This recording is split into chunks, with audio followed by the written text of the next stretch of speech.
पश्चिम बंगाल की नई नियुक्त शुभेंदु अधिकारी सरकार लगातार एक्शन में है। बांग्लादेशी घुसपैठियों को लेकर शुरुआत से स्थिति को साफ करने वाली भाजपा सरकार ने स्पष्ट किया है कि सरकारी सुविधाओं का लाभ केवल भारतीय लोगों के लिए है।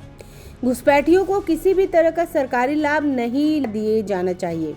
हालांकि इसके साथ ही उन लोगों को भी राहत दी गई जिनके नाम SIR के तहत काट दिए गए, लेकिन उन्होंने नागरिकता संशोधन अधिनियम के तहत नागरिकता के लिए आवेदन किया है। सनातन के खिलाफ अक्सर जहर उगलने वाले DMK विधायक और तमिलनाडु के नेता विपक्ष उदयनिधि स्टालिन की मुश्किलें बढ़ गई हैं। पिछले दिनों मुख्यमंत्री विजय के सामने विधानसभा में सनातन को खत्म करना ही होगा कहने वाला मामला सुप्रीम कोर्ट पहुंच गया है। गौरतलब है कि कुछ साल पहले भी उदयनिधि ने सनातन पर इसी तरह की टिप्पणी की थी, जिसके बाद सुप्रीम कोर्ट ने कड़ी फटकार लगाई थी। हालांकि इस बार टिप्पणी तमिलनाडु विधानसभा के भीतर की गई है।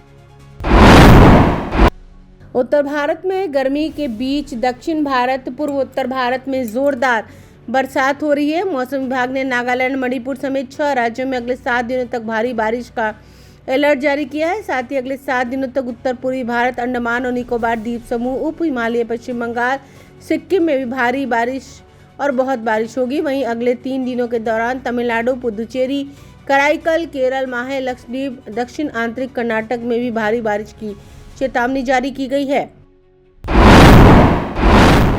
एक्टर से नेता बने C. जोसेफ विजय के मुख्यमंत्री बनने पर सुपरस्टार रजनीकांत ने हैरानी जताई है। उन्होंने कहा कि विजय के मुख्यमंत्री बनने की खबर सुनकर वह हैरान रह गए। उन्होंने कहा कि इसका मतलब यह कतई नहीं है कि उन्हें विजय से कोई जलन है, बल्कि कारण यह है कि दोनों की उम्र के बीच 28 साल का अंतर है। उन्होंने कहा तमिलनाडु के 2 प्रमुख दल AIADMK और DMK दोनों को पछाड़कर सबसे आगे निकल जाना बहुत ही आश्चर्यजनक है। विजय ने अपने पैरों पर खड़े होकर पहचान बनाई है।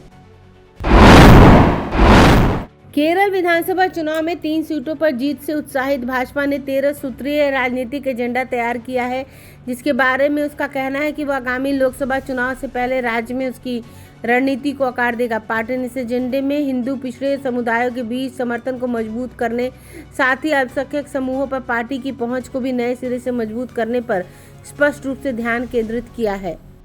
अगर आपने अभी तक हमारे चैनल को सब्सक्राइब नहीं किया है तो हमारे चैनल को जल्द से जल्द सब्सक्राइब करें, लाइक करें, शेयर करें। राजधानी पटना में कई वर्षों से शिक्षा में उत्कृष्ट योगदान दे रहा है Lohia Nagar Mount Carmel high school, Kankarbagh, Patna, जहां नर्सरी से कक्षा 12वीं तक की होती है पढ़ाई।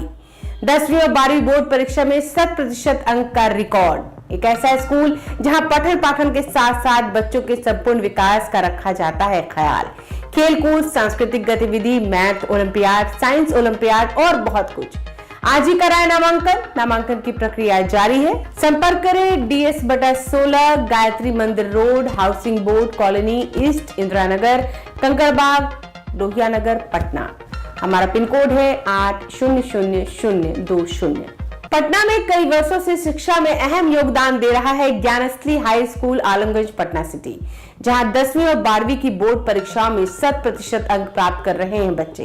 एक ऐसा स्कूल जहां न केवल होती है पढ़ाई, बल्कि साथ ही साथ होती है कल्चरल एक्टिविटी, स्पोर्ट्स एक्टिविटी से जुड़े गेम्स, मैथ ओलंपियाड से लेकर साइंस ओलंपियाड, जहां बच्चों के लिए स्कूल कैंपस अत्याधुनिक सुविधाओं से लैस, छोटे बच्चों के लिए वाहन और ट्रांसपोर्ट की विशेष सुविधा। तो देर किस बात की, आज ही कराएं अपना नामांकन Gyansthali high school, Alamganj, Patna city में, जहां नामांकन की प्रक्रिया जारी है। संपर्क करें पुलिस चौकी, Alamganj main road, near Alamganj थाना, पटना, बिहार 800007।